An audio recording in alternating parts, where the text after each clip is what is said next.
Thank you very much for sparing time for us. I'm Amistaqil. This is Amistaqil 5858. Following headlines have been reported by European, Asian, African, Australian channels and AP, AFP and Reuters news agencies. Now please, headlines. Israel keep hitting Lebanon with bombs. France Interior Minister statement. Civil war in Sudan. Labour Party conference in UK and Prime Minister. Inflation is down in Australia. Florida under storm threat. Election in Indian Kashmir. European Union floods. Burundi, Congo in Africa and monkeypox. British troops leave for Cyprus. Burkina Faso government arrested Manning. Now please watch the channels.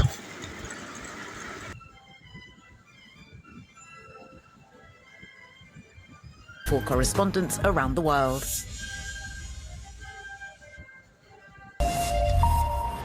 Hello and a very warm welcome. If you're just joining us, you're watching Daybreak here on France 24. These are our top stories.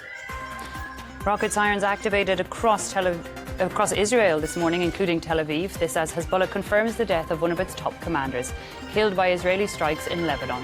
The death toll there raised to over 560 people, with thousands more forced to flee.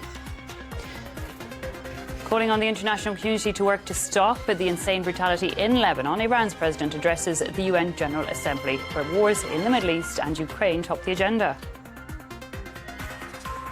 And political problems continue in France, with key members of the newly appointed government bumping heads. Prime Minister Michel Barnier making it clear the ministers will be expected to toe the line when it comes to working with the far-right National Rally Party.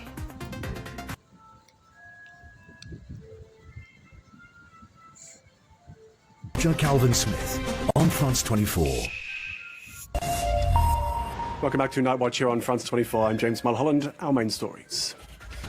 Israeli strikes continue in Lebanon, with some 570 people killed, including 50 children, in the past 2 days. The number of displaced has soared to nearly 500,000, with thousands streaming out of southern areas in the worst fighting between Israel and Hezbollah since the 2006 war. World leaders urge Israel and Hezbollah to de-escalate as they address the United Nations General Assembly in New York. Joe Biden, in his last address as US president, said a diplomatic solution was still possible. The UN Security Council is to hold an emergency meeting to discuss Lebanon later this Wednesday. And France's new Interior Minister Bruno Retailleau promises a hardline stance on illegal immigration, the staunch conservative vowing to order regions to increase expulsions. He said voters sent a clear message in June's first-round snap elections, in which the far-right National Rally came out first.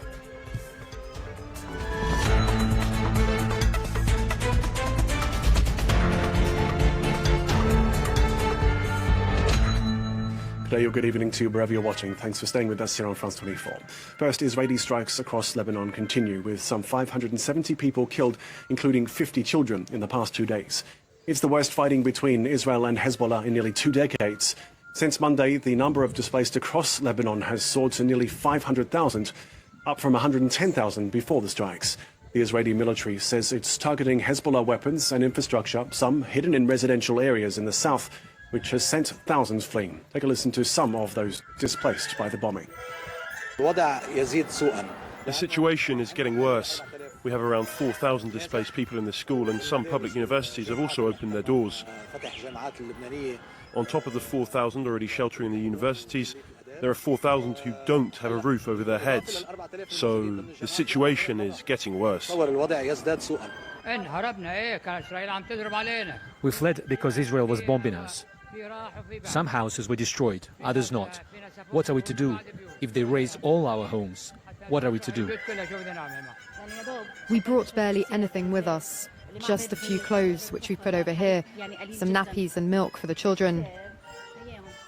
We have neither blankets nor mattresses, but some generous people will hopefully donate what we need. We feel that we don't have a future anymore.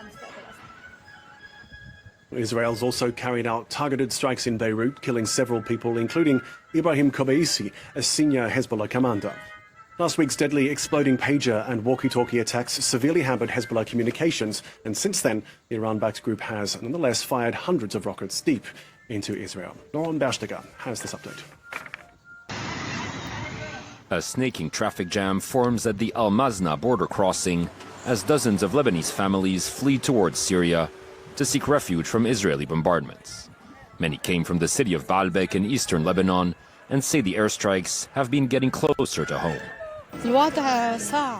It's very difficult and frightening. You can't leave children in a situation like that. That's why we left.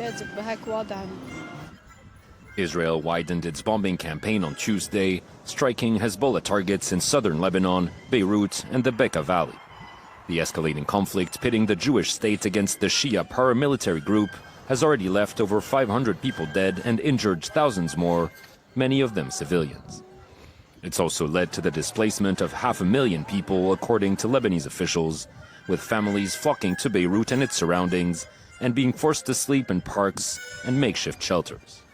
On Tuesday, Lebanon's foreign minister called on the international community, and especially the U.S., to step in and urgently put an end to the conflict. We can't continue like this in this situation that we are in today. And we're still hoping the United States is the only country that can really make a difference in the Middle East and with regard to Lebanon. Despite his plea, Lebanon's foreign minister expressed disappointment at Joe Biden's intervention at the UN General Assembly. The U.S. president said his administration was working tirelessly towards a diplomatic solution to the conflict, but gave no concrete indications of what this solution could be. World leaders have urged Israel and Hezbollah to de-escalate as they address the United Nations General Assembly in New York. Joe Biden, in his last address as U.S. president, said a full-scale regional war was not in anyone's interest. UN security. All the time. Stay in the know with ABC News. Today, a senior Hezbollah leader among more than 560 killed in Israeli airstrikes on Lebanon. As the US president at the UN urges Israel and Hezbollah to de-escalate. Full-scale war is not in anyone's interest. Even if the situation has escalated, a diplomatic solution is still possible.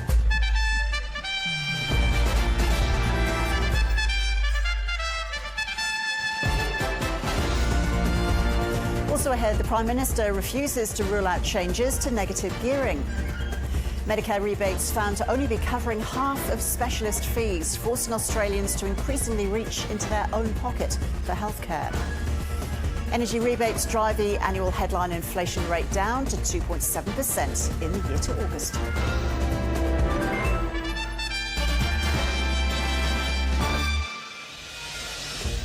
Hello and welcome to ABC News. I'm Ros Childs. Israel has killed a senior Hezbollah commander in Beirut. The Lebanese Health Ministry says more than 560 people have died in Israel's airstrikes, including 144 women and children. Israel's latest assault included multiple targets in Lebanon's capital. Hezbollah has confirmed a commander of its rocket and missile unit was killed in an airstrike in the city's south. Local health officials say 6 people died after an apartment building was struck. Funerals have been taking place for some of the victims. Many are civilians, including women and children who were at home when they were bombed. One man lost his 7-year-old daughter. I am the father of the child Jury, the innocent child, the martyr. I have Jury, a martyr for the South and for Palestine. We will not fall, even if they kill us, dismember us and destroy us. Tens of thousands of people continue to flee towns, cities and villages across southern Lebanon. Many are trying to make it to the safety of schools, which are acting as shelters. People left their villages, left their homes. No word can explain this situation. What do you expect of people leaving their villages, their homes, and here at schools? What do you expect? They are just crying. I'm crying too. Israel says its fighter jets have been targeting munitions stored by the Iranian-backed group in homes. It says they're being fired at northern Israeli settlements. The two sides have been trading fires since the Israel-Hamas war began in Gaza almost a year ago. Hezbollah is demanding a ceasefire in that conflict. The Israeli military says it wants its campaign against Hezbollah to be brief. We strive for the operation to be as short as possible. That is why we are striking with huge power. But we have to be prepared for it to take time. Our mission in the end is to achieve our war goals and bring the residents of the north back to their homes, and we have to stand by our mission. Hezbollah suffered a major setback last week when pagers and walkie-talkies used by thousands of its members suddenly exploded in deadly coordinated back-to-back attacks. There's been no claim of responsibility. Israel says militants launched a further 300 projectiles towards Israel in the past day. Some targeted an explosives factory about 60 kilometres from the border. The last time Israel and Hezbollah engaged in open warfare was in 2006, which was triggered by the kidnapping of 2 Israeli soldiers. Israel responded with a heavy bombing campaign and ground invasion in southern Lebanon. The fighting killed hundreds of Hezbollah fighters and about 1,100 Lebanese civilians. The relentless attacks left a large section of the country's south and parts of Beirut in ruins. More than 120 Israeli troops died in the conflict and hundreds were injured before a United Nations brokered truce brought an end to the month-long war. The head of the UN fears another major conflict is on the horizon. We should all... Good evening, I'm Sophia Wensler with your headlines just after 10 o'clock. Sir Keir Starmer has defended the cut to the winter fuel payment in his first Labour conference speech as Prime Minister. He promised that every pensioner will be better off with Labour thanks to the triple lock. He outlined a vision for national renewal, including reforming planning, ending the doctors' strike and launching Great British Energy, which he confirmed would be based in Aberdeen. The Labour leader also pledged to house all veterans in need, saying homes will be there for heroes. He also said young care leavers and victims of domestic abuse will be given a guaranteed roof over their head. Sir Keir Starmer went on to address the riots across the UK, sparked by the stabbings in Southport. I will never let a minority of violent, racist thugs terrorise our community. The debate is not about the worth of migrants. That is toxic, but we must move beyond it. It's about control of migration. It's always been about control. But the speech didn't go completely to plan, with the Prime Minister making an embarrassing gaffe when referring to the return of hostages in Gaza. He said sausages instead. I call again for an immediate ceasefire in Gaza, the return of the sausages. And it hasn't gone unnoticed, with Conservative leadership hopeful Tom Tugendhat saying Sir Keir Starmer simply can't deliver.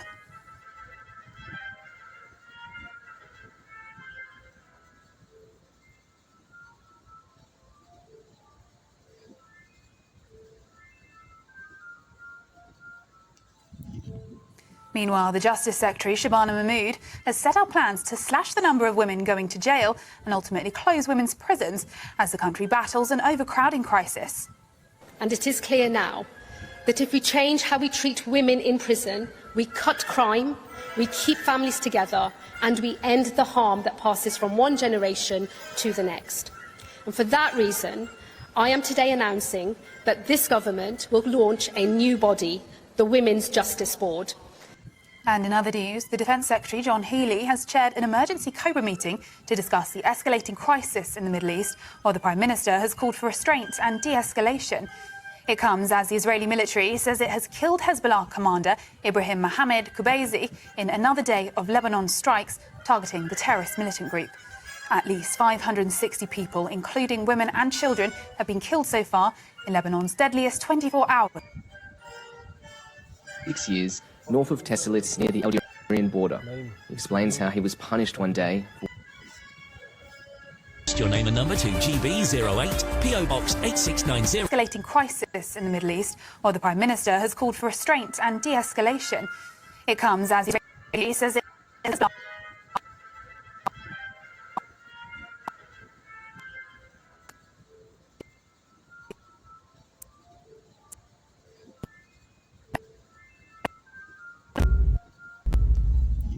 Is Asia Now.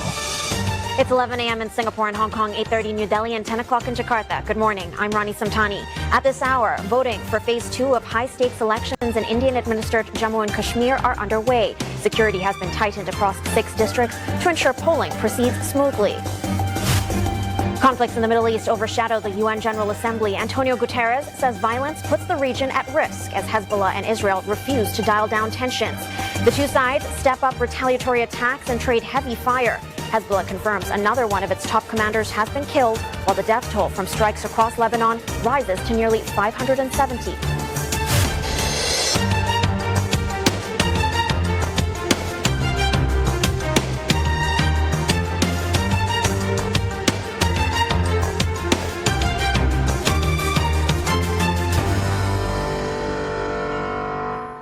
The stakes are high, with Indian-administered Jammu and Kashmir heading to the polls for the second phase of regional elections. It's the first election in a decade in the province, which lies at the center of the decades-long animosity between India and Pakistan. It's also the first time that voters get to elect representatives to the local legislature since the Indian government revoked the region's semi-autonomous status and brought it under New Delhi's direct rule. And for more, Ishan Garg brings us updates from Srinagar, where 2.5 million people are eligible to vote. Ishan, authorities have been working to ensure voting proceeds smoothly. Talk to us about some of the security measures that are in place.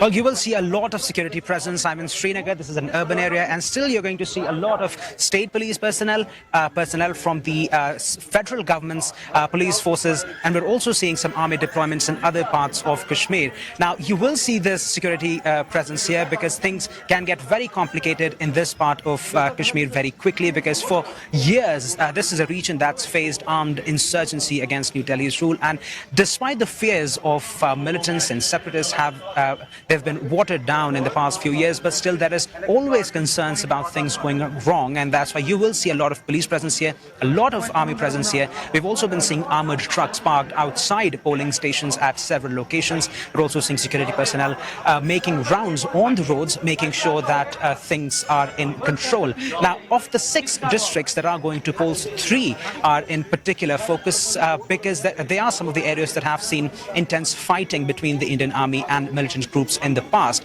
particularly the district of Riasi, which saw a big attack in June when militants attacked a bus carrying Hindu pilgrims, resulting in death of 9 people and at least 41 people being injured. Voting is also happening there, and we're hearing that massive army deployment is taking place there to ensure that voting continues in an environment where voters feel safe and secure. Ishan, a key voter issue that has come up is the restoration of the region's statehood. How has that impacted turnout?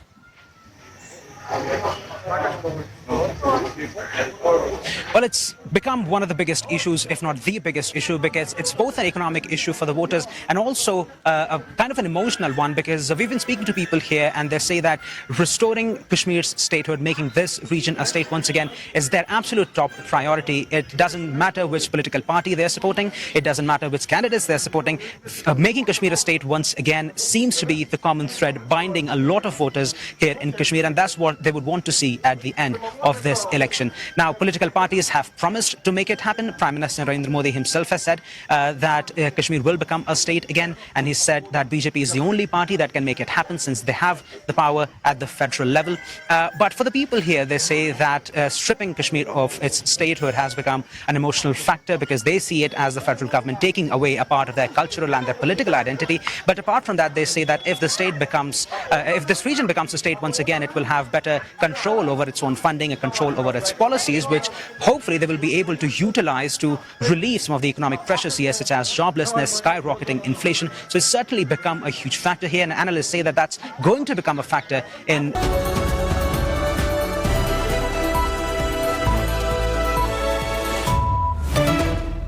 This is DW News live from Berlin. Israel intensifies its bombing campaign against Hezbollah in Lebanon. Military forces killed a commander in Beirut as the government vows to press on toward its stated aim, returning citizens displaced by Hezbollah rocket attacks. We speak with some who have fled to the northern city of Haifa. Also on our program, residents in Florida race to prepare for a potentially major hurricane as Tropical Storm Helene gathers strength over the Caribbean.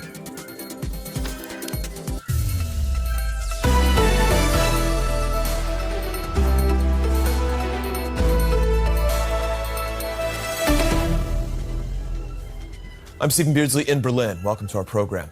Israel and Hezbollah have again...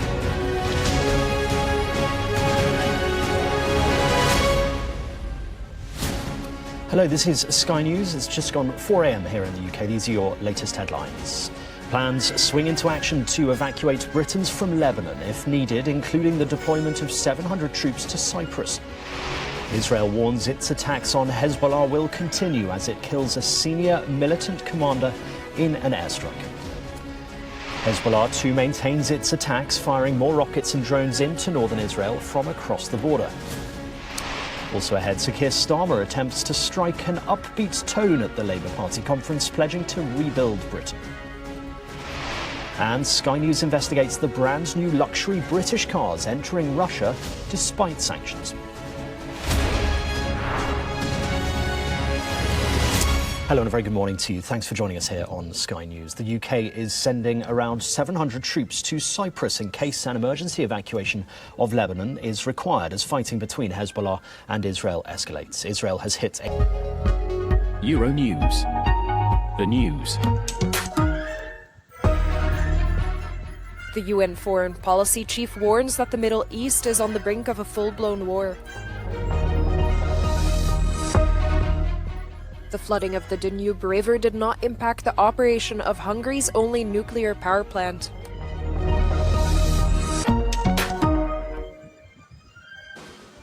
At least 3 people have died and 30 others have been injured in a Russian strike which has partially destroyed a residential building in Kharkiv. According to the mayor of Kharkiv, the building was undergoing repairs after a previous strike and was nearly ready for winter. Footage shows the extent of the damage on the large apartment block with a collapsed central section. Officials said on Telegram that the strike was a glide bomb attack and people remain trapped under the rubble as rescue operations are ongoing. Ukrainian officials said that the strike came as Ukrainian troops engaged in hand-to-hand combat as they drove Russian forces out of a huge processing plant in the town of Vovchansk in Ukraine's northeast that had been occupied for 4 months.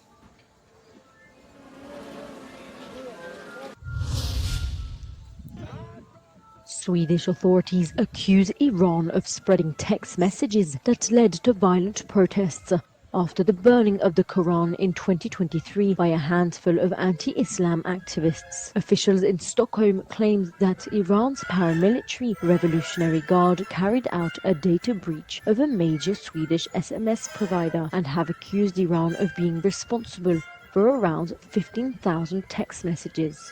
Iranian authorities have not commented on Sweden's accusations. In August 2023, Swedish media reported that a large number of people in Sweden had received text messages in Swedish calling for revenge against people who were burning the Quran. The burning protests were allowed under the Freedom of Speech Act, which is protected under the Swedish constitution, and were approved by police. Heavy rains in Italy's central Tuscany region have continued to cause havoc, with many evacuated from their homes. 2 foreign tourists, a 5-month-old baby and his grandmother, were missing on Tuesday after floods hit overnight. Italian authorities said. Welcome, you're watching TRT World with me, Neil Harvey. A reminder of our headlines. In Lebanon, a 2-day aerial barrage across the country by the Israeli military has left more than 560 people dead. Hezbollah has confirmed one of its top commanders, Ibrahim Kabisi, was killed in an Israeli airstrike on Beirut. The widening conflicts prompted thousands in the south to seek refuge elsewhere. Gaza has also not been spared from Israel's attacks. At least 45 Palestinians have been killed, with dozens more injured across the Strip on Tuesday. Israeli forces targeted the Berej and Nuseirat refugee camps in the central part of the Strip, killing mostly children.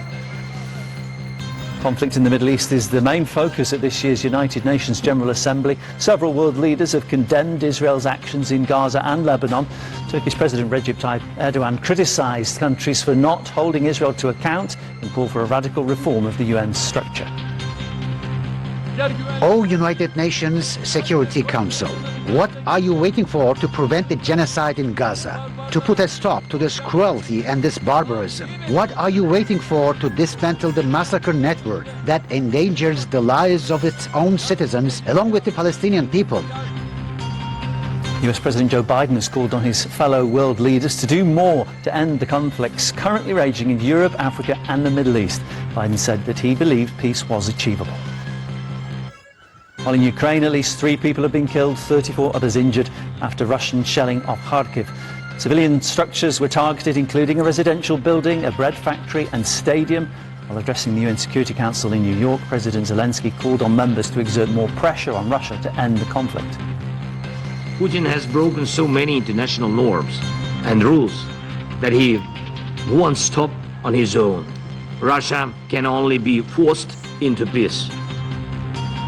Meanwhile, Russia and China continue their joint naval military exercises in the Sea of Okhotsk. The drill will last a week and sailors will train in repelling an attack by simulated enemy from air, water and underwater. And that brings you up to date. Thanks for your company. The news continues here on TRT World.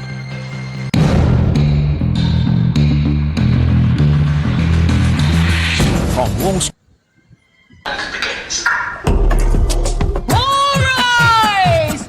I'm always acting!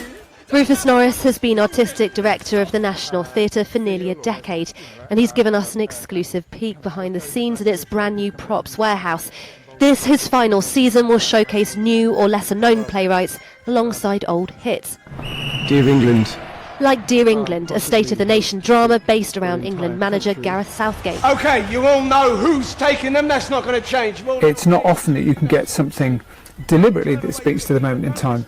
However, what happens often is that there's a feeling, you know, Dear England was something that's about the England football team on the one hand, but it's also about a theory of leadership on the other, before the response to, you know, taking the knee, for example. So in the end, we produced a play which in its own way felt like it was having a conversation about those moments. That was never the intention when we started it. So it's partly about art meeting life, and partly when we can about responding. And you mentioned Dear England there, so you're putting that back on as part of your final season, and Yep. you have, I understand, changed the ending. Well, James Graham, who's written it, and Rupert Gould both spent a little bit of time in Germany during the tournament, and in fact we watched the final together. I think the play will change. I'm not exactly sure how at the moment. We're talking about it. In a way, has the whole of Gareth Southgate's tenure as the England manager to talk about. It might frame it all in that way, but I'm not quite sure. It's with James at the moment. Whatever I predict, he'll come up with something different. Tell me a little bit about the Warhorse. Over his decade in the role, Norris has campaigned against arts being taken out of the curriculum. The theatre's plays are now freely available for all state schools to stream.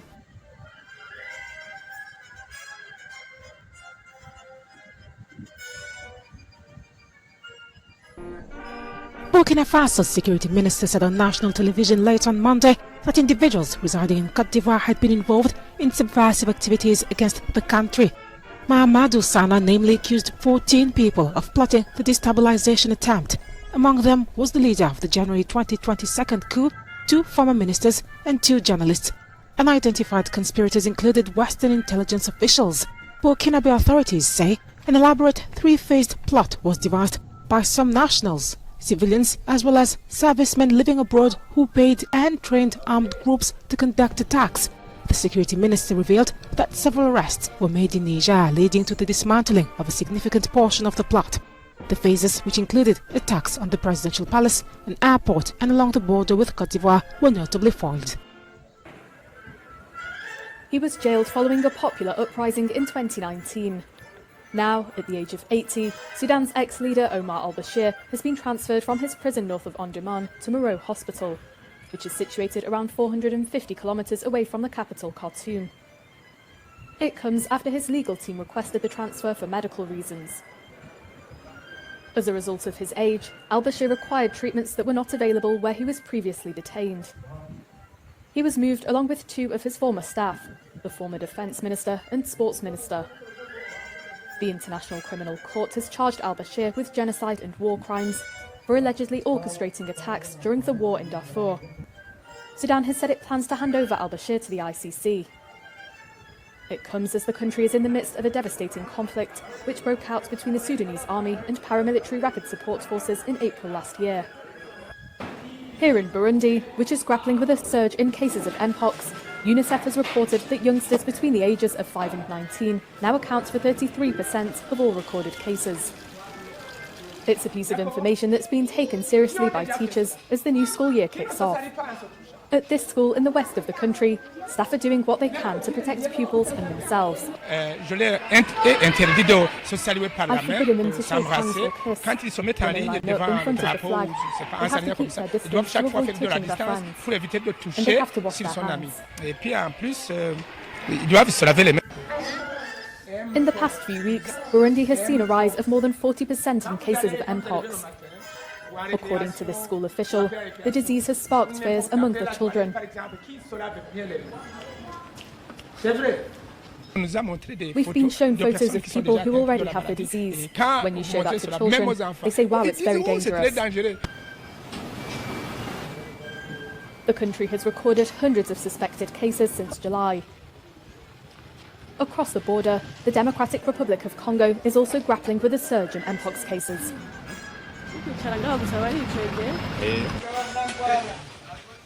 It's a troubling figure, highlighted by the World Health Organization. The UN health body has stated that almost 30,000 suspected cases of Mpox have been reported on the African continent this year. A majority were in the Democratic Republic of Congo, where tests have run out. In its report, the WHO also said that suspected Mpox has claimed more than 800 lives across Africa this year. The DRC in particular has been grappling with an upsurge in Mpox cases, as has its neighbour Burundi. In August, the WHO's Director General declared the outbreak of the disease in parts of Africa a public health emergency. Beyond the African continent, a handful of cases have been declared in countries including Sweden and Pakistan. Have you ever wondered what it's like to be an NBA player? Netflix's new series, Starting 5, is giving viewers the chance to find out just that. The show gives us an insight into the 2023-24 NBA season through the eyes of several players, including Anthony Edwards. Celebrating the series on the red carpet, Edwards expressed his admiration for basketball Olympian Stephen Curry. Because I think we was playing Steph in Golden State, and you know I'm a trash talker, so like I'm talking trash to him. And at this point, we both had committed to play for Team USA, and we trash talking. I'm like, man, hell no, Steph, you ain't got that. And he ended up hitting it, then I scored, and then he told me, you'll see this summer. So like me replaying all that, and then him doing that is like, yeah, he the truth for sure. Also on the red carpet was Jason Tatum, another star in the series. He voiced his hopes for the upcoming basketball season. Hopefully we can, try to do it again. It was an incredible season. We accomplished, made history, and just really want to enjoy that. And we got media day tomorrow, so it goes around fast. The show also features LeBron James, Domantas Sabonis, and Jimmy Butler. It will be available on Netflix from October the 9th.